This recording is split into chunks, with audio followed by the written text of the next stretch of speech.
Olá, pessoal, tudo bem? Sejam muito bem-vindos. Hoje a gente vai mergulhar num assunto que, olha, tá tirando o sono de muito desenvolvedor por aí.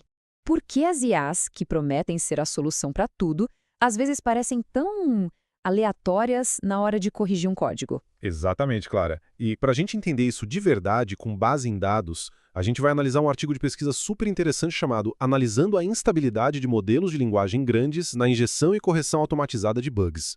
O nome é complicado, mas a ideia é investigar cientificamente esse problema. E é aqui que o bicho pega, né?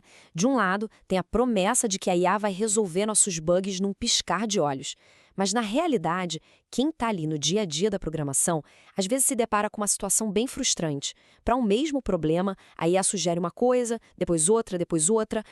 Para a gente desenrolar esse mistério, organizamos nossa conversa em 5 partes. Primeiro, vamos entender melhor essa história da IA ser uma programadora inconfiável. Depois, vamos dar uma espiada nos bastidores do experimento que os pesquisadores fizeram para testar isso na prática. Na sequência, um ponto-chave. Qual a diferença entre um código que parece certo e um que de fato funciona certo? Com isso em mente, a gente chega ao veredito sobre a estabilidade da IA e, claro, o mais importante, como podemos usar essa tecnologia do jeito certo. Não dá para negar que modelos como o ChatGPT mudaram o jogo do desenvolvimento de software. Eles ajudam a gerar código, criar testes, é incrível. Só que existe um problema bem sério por trás disso. Uma palavrinha chamada não determinismo. Basicamente, significa que o mesmo comando, a mesma pergunta, pode gerar respostas completamente diferentes. E é aí que a promessa encontra o perigo.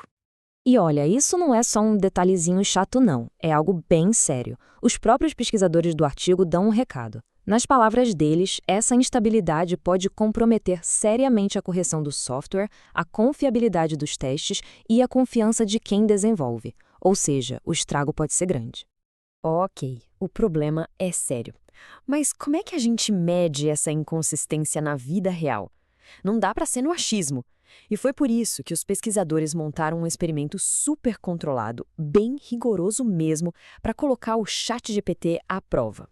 E a ideia deles foi bem simples e, por isso mesmo, genial. Primeiro, eles pegaram um código com um bug já conhecido, de um banco de dados de bugs que todo mundo na área confia. Aí, eles fizeram o mesmo pedido para o ChatGPT-4 9 vezes seguidas. Por favor, conserta esse bug. Para deixar tudo mais interessante, eles foram mudando uma configuração do modelo chamada temperatura, que a gente pode pensar como um botão de criatividade da IA. E no fim, era só medir o quão diferentes eram as soluções que o modelo entregava. Peraí, Theo, uma dúvida. Que tipo de bugs eles usaram? Eram coisinhas simples ou problemas mais cabeludos? Ótima pergunta, Clara. Eles não pegaram leve, não. Usaram Kishbugs, que é um conjunto de dados super conhecido para testar essas coisas. Como a gente pode ver aqui, tem de tudo um pouco. Algoritmos de busca, de ordenação, problemas com grafos, e os erros são aqueles do dia a dia, sabe? Erros de lógica, coisinha que falta num limite, o tipo de bug que faz qualquer programador ou programadora arrancar os cabelos. E isso tudo leva a gente para uma questão fundamental. O que significa dizer que um código é diferente do outro? Parece simples, mas não é. Para conseguir analisar isso direito, os pesquisadores usaram duas métricas, duas lentes bem diferentes para olhar para as respostas da IA. A primeira lente é a da similaridade sintática. O nome técnico é distância de Levenshtein, mas a ideia é fácil de entender. Basicamente, ela mede o quão diferentes dois códigos são na aparência. Ela conta, caractere por caractere, qual o esforço mínimo para transformar um código no outro. Mas sabe, aparência não é tudo, né? E é aí que entra a segunda métrica, que no fundo é a que mais importa, a equivalência funcional. Ela ignora se o código é bonito ou feio, se está escrito de um jeito ou de outro. O foco dela é no resultado. Ela simplesmente roda os dois códigos numa bateria de testes e vê se eles produzem exatamente a mesma resposta. Porque, no fim das contas, a pergunta é uma só. O código faz o que tem que fazer? Pois é, e isso me faz pensar numa coisa que toda pessoa que desenvolve já se perguntou em algum momento.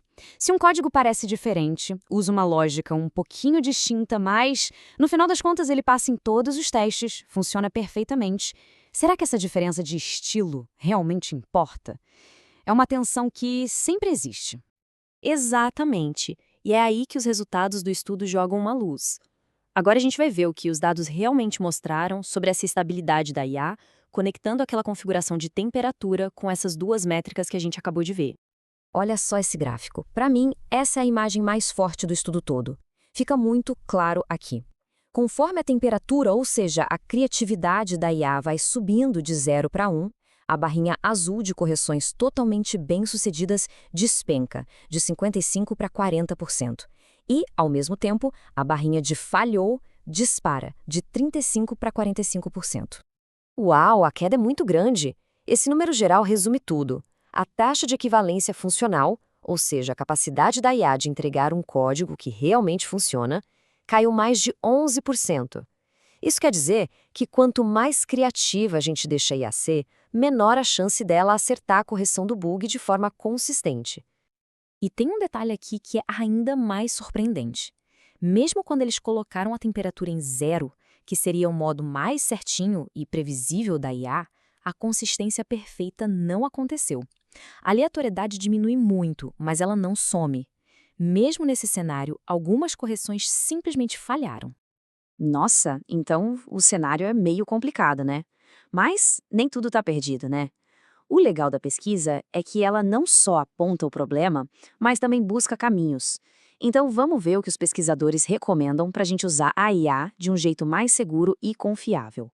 Exato. E as dicas são super pé no chão. A lógica principal é: não trate a IA como uma fonte da verdade absoluta, mas sim como uma fonte de ideias. Ou seja, em vez de pedir uma solução, peça várias. E a regra de ouro, a mais importante de todas: nunca confie, sempre verifique. Rode o código que ela gerou nos seus testes. A partir daí, a estratégia é agrupar as soluções que são parecidas para entender qual é o caminho mais promissor e, por fim, criar um padrão de qualidade. Se a correção não atingir uma nota mínima de sucesso funcional, ela é simplesmente descartada. No fim das contas, a pergunta que fica é essa: o assistente de IA é um parceiro ou é um risco? E o que essa pesquisa mostra é que a resposta depende de como a gente usa a ferramenta.